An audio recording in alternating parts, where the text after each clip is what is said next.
Hello students, welcome back. हम लोग exam oriented series के आज सेकंड पार्ट में हैं, जहाँ पे हम इलेक्ट्रोकेमिस्ट्री चैप्टर के +2 केमिस्ट्री का जो चैप्टर है उसके प्रीवियस बोर्ड के क्वेश्चन जो है हम डील कर रहे हैं। हम इसमें पार्ट सेकंड में हैं और पार्ट फर्स्ट में हम लोग पहले 5 क्वेश्चन डील कर चुके हैं। Now we move on to 6 question. आप जैसे स्क्रीन पे देख पा रहे हैं, आज ये पार्ट 2 है और हम इसमें 6 क्वेश्चन डील करेंगे।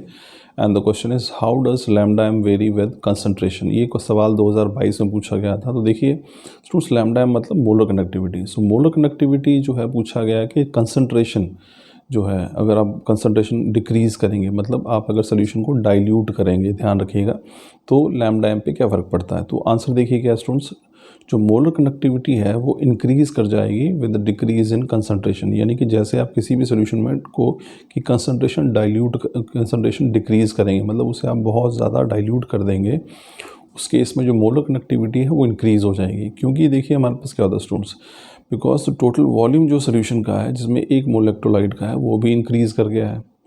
ठीक है, तो ये इंक्रीज़ करने की वजह से हमारे पास जो आयंस हैं वो अब ज़्यादा फ्री हैं और मूव कर पाएंगे, जिसकी वजह से मोलर कनेक्टिविटी जो है वो बढ़ जाएगी। तो जैसे जैसे आप सोल्यूशन को डाइल्यूट करते हैं, जो इलेक्ट्रोस्टैटिक फोर्स है जो आयंस के बीच में, वो और रिड्यूस हो जाती है और जो आयंस हैं वो ज़्यादा आसानी से कंडक्टेंस शो करते हैं। तो इसी वजह से मोलर कनेक्टिविटी जो है वो इंक्रीज़ कर जाती है अगर आप सोल्यूशन को डाइल्यूट करते हैं। चलिए स्टूडेंट्स, हम नेक्स्ट क्वेश्चन में पढ़ते हैं और ये क्वेश्चन है केस स्टडी क्वेश्चन नंबर 7। अब देखिए इसको पहले पढ़ते हैं। हमारे पास केस स्टडी क्वेश्चन स्टूडेंट्स, आपको पता ही है कि इसमें आपको एक थोड़ा सा एक केस दिया जाता है और उसके बेसिस पे आप लोग कुछ क्वेश्चंस के आंसर्स देते हैं। तो हमारा केस स्टडी क्वेश्चन है, आइए इसे पहले रीड करते हैं क्या है ये। Oxidation reduction reactions are commonly known as redox reaction. यानी कि जो ऑक्सीडेशन और जो रिएक्शंस में ऑक्सीडेशन और रिडक्शन एक साथ होती है उन्हें हम रिडॉक्स रिएक्शन कहते हैं। They involve transfer electron from one species to another. आमतौर पर रिडॉक्स रिएक्शन में इलेक्ट्रॉन्स की ट्रांसफर होती है। In a spontaneous reaction energy is release which can be use to do useful work. तो जब कोई अपने आप रिएक्शन स्पॉन्टेनियस होते हैं, जो अपने आप या स्मॉल इनिशिएशन पे हो जाते हैं, उस केस में कुछ एनर्जी रिलीज होती है जिसका इस्तेमाल कुछ यूजफुल वर्क डन के लिए किया जाता है। The reaction is split into 2 half reactions. 2 different containers are used and a wire is used to drive electrons from one side to another and voltaic galvanic cell is created. तो ऐसा कि आप इस डायग्राम में भी देख पा रहे हैं स्टूडेंट्स, इस एक सेल जो है वो कंस्ट्रक्ट की जा सकती है। इसमें हम ये 2 बीकर लेते हैं। आप भी देखिए यहाँ पे ये 2 बीकर हैं यहाँ पे, और एक बीकर में हमने जिंक प्लेट को डिप किया है जिंक सल्फेट सोल्यूशन के अंदर, और दूसरे के अंदर हमने सिल्वर प्लेट को जो है डिप किया है सिल्वर सल्फेट सोल्यूशन या सिल्वर नाइट्रेट के भी अंदर कर सकते हैं। और दोनों को एक्सटर्नली एक वायर के ज़रिए हमने इसको कनेक्ट कर रखा 2 इलेक्ट्रोड्स को, जहाँ से इलेक्ट्रॉन मूव कर सकते हैं। और इंटरनली अगर देखेंगे आप यहाँ पे, तो हम इसे एक सॉल्ट ब्रिज से भी जोड़ रखा है।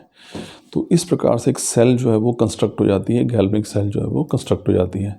एक इलेक्ट्रोकेमिकल सेल है जिसमें रिडॉक्स रिएक्शन की एनर्जी जो है यूज़ होती है और हम इलेक्ट्रिसिटी प्रोड्यूस कर सकते हैं। तो आप समझ सकते हैं कि जो गैल्वेनिक सेल है, जिसको आप इलेक्ट्रोकेमिकल सेल भी कहते हैं, इसके अंदर एक्चुअल में हम रिडॉक्स रिएक्शन की केमिकल एनर्जी को कन्वर्ट करते हैं इलेक्ट्रिक एनर्जी में। सॉल्ट ब्रिज भी इसमें हम यूज़ कर रहे हैं, जैसा कि आप देख पा रहे हैं, मैंने डिस्कस किया है।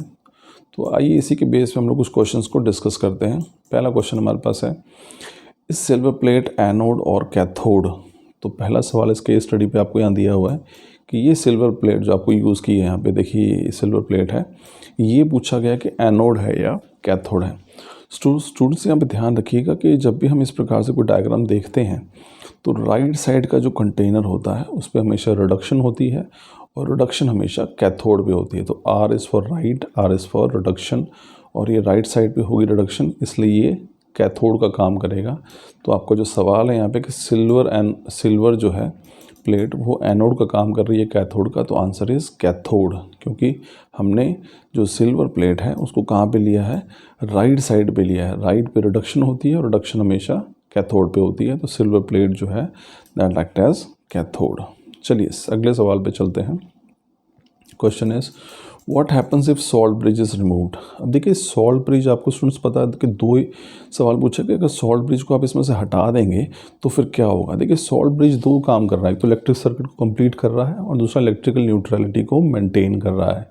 तो अगर सॉल्ट ब्रिज अगर आप हटा देंगे तो आप ध्यान रखिए, एक तो इलेक्ट्रिक सर्किट जो है वो कंप्लीट नहीं होगा और सेल काम करना बंद कर देगी और इलेक्ट्रिकल न्यूट्रलिटी भी मेंटेन नहीं होगी, क्योंकि चार्ज जो है वो किसी न किसी एक बीकर में एक्यूमुलेट कर जाएंगे, तो इसकी वजह से रिएक्शन जो है वो रुक जाएगा।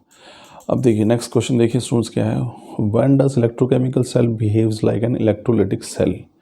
अभी हमने जो एक स्टूडेंट्स यहाँ पे समझने वाली बात ये है कि जो इलेक्ट्रोकेमिकल सेल होते हैं वो इलेक्ट्रिसिटी प्रोड्यूस करते हैं, लेकिन जो इलेक्ट्रोलाइटिक सेल हैं वो इलेक्ट्रिक एनर्जी यूज़ करते हैं।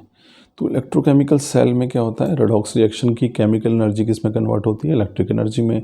और इलेक्ट्रिक सेल में क्या होता है, जो एनर्जी है इलेक्ट्रिक एनर्जी वो यूज़ होती है टू कैरी आउट इलेक्ट्रोलिसिस। तो होता क्या है, अब इलेक्ट्रोकेमिकल सेल काम कर रहा है, इसके अंदर जो हम ऊपर सेल पढ़ रहे थे देखा हमने, उसकी वोल्टेज कितनी है 1.1 वोल्ट। तो अगर आप एक्सटर्नली इस सेल को बाहर से अगर इतनी वोल्टेज दे देंगे 1.1, तो होगा क्या, ये सेल जो है इसमें इलेक्ट्रॉन का फ्लो बिल्कुल बंद हो जाएगा, no current flows through the cell. तो अब यानी कि अगर मैंने आपको क्या बताया, इलेक्ट्रोकेमिकल सेल है, इसमें इलेक्ट्रिसिटी प्रोड्यूस हो रही है। ऊपर वाले सेल जो हमने अभी देखी थी उसमें कितनी वोल्टेज प्रोड्यूस हो रही है 1.1 वोल्ट। अगर मान लीजिए हम उसे एक्सटर्नली बाहर से वोल्टेज देते हैं 1.1 वोल्ट, अब वो प्रोड्यूस भी उतना ही कर रही है, हमने उसको बाहर से भी उतना ही दे दिया है, तो ऐसे केस में दोनों तरफ इलेक्ट्रोड पोटेंशियल बराबर हो जाएगा, इसलिए no current will flow through the cell. ऐसे में सेल में से कोई इलेक्ट्रिक करंट जो फ्लो नहीं करेगा। लेकिन अब अगर मैं इस वोल्टेज को 1.1 वोल्ट से बढ़ा देता हूँ, यानी जो एक्सटर्नल वोल्टेज है या पोटेंशियल है उसको इंक्रीज़ कर दिया जाता है ग्रेटर देन 1.1, ऐसे केस में अब जो इलेक्ट्रॉन का फ्लो है वो उल्ट दिशा में चला जाएगा, अपोजिट डायरेक्शन में, और यही इलेक्ट्रोकेमिकल सेल क्या बन जाएगी, this electrochemical cell will become electrolytic cell. तो सिंपल सा सवाल जो आपसे पूछा गया है कि इलेक्ट्रोकेमिकल सेल कब इलेक्ट्रोलाइटिक सेल बन जाती है, तो आप कहेंगे जब एक्सटर्नल वोल्टेज जो है जो प्रोड्यूस वोल्टेज से ज़्यादा हो जाए तो एक इलेक्ट्रोकेमिकल सेल जो है इलेक्ट्रोलाइटिक सेल में कन्वर्ट हो जाती है। चलिए आगे बढ़ते हैं। नेक्स्ट क्वेश्चन है, what will happen to the concentration of zinc 2 positive ion Ag positive ion when E cell is equal to 0। यानी E सेल 0 कब होता है, मुझसे पूछा है कि जो मात्रा है जिंक पॉजिटिव आयन्स की और सिल्वर पॉजिटिव आयन की वो क्या होंगी जिस वक्त हमारे पास E0 सेल यानी कि इक्विलिब्रियम में आ जाएगा सेल। तो ध्यान रखिए ऐसी स्थिति में जहाँ पे E0 सेल जो है वो 0 हो जाता है, उस केस में सभी आयन्स की कंसंट्रेशन जो है वो सेम हो जाती है। So this means that when E cell is equal to 0, Zn2 positive concentration of Zn2 positive ion and silver ion that remains same। Equilibrium का मतलब ही है कि अब कोई चेंज नहीं होगा, वो कांस्टेंट हो जाएंगी, सेम हो जाएंगी। नेक्स्ट क्वेश्चन हमारे पास जो यहाँ पे था वो था कि कंडक्टिविटी जो है, how does conductivity of a solution decreases with dilution, कि जब हम किसी भी सोल्यूशन को डाइल्यूट करते हैं तो सोल्यूशन की कंडक्टिविटी कैसे बढ़ जाती है। तो देखिए यहाँ पे क्या है, conductivity of solution is defined by conductance of ion present in a unit volume of solution, कि कितने आयन्स एक यूनिट वॉल्यूम में प्रेजेंट होते हैं वो उसकी कंडक्टिविटी कहलाती है। और जब आप उसे डाइल्यूट करते हैं तो number of ions per unit volume जो है वो डिक्रीज़ कर जाते हैं, यानी कि आपके आयन्स तो वही रहे लेकिन वॉल्यूम बढ़ गया, तो हमारे पास क्या होगा, total number of ions per unit volume जो डिक्रीज़ कर गए, जिसकी वजह से कंडक्टिविटी जो है वो डिक्रीज़ हो जाती है डाइल्यूशन पे। तो इसलिए हम कह सकते हैं कि कंडक्टिविटी जो है वो डाइल्यूशन के साथ जो है डिक्रीज़ कर जाती है। तो स्टूडेंट्स ये था हमारा इस सीरीज़ का सेकंड पार्ट। हमने यहाँ पे कुछ क्वेश्चंस डिस्कस किए, इसमें केस स्टडी क्वेश्चन भी था। नेक्स्ट जो है हम लोग अपने नेक्स्ट पार्ट में डिस्कस करेंगे। Thank you.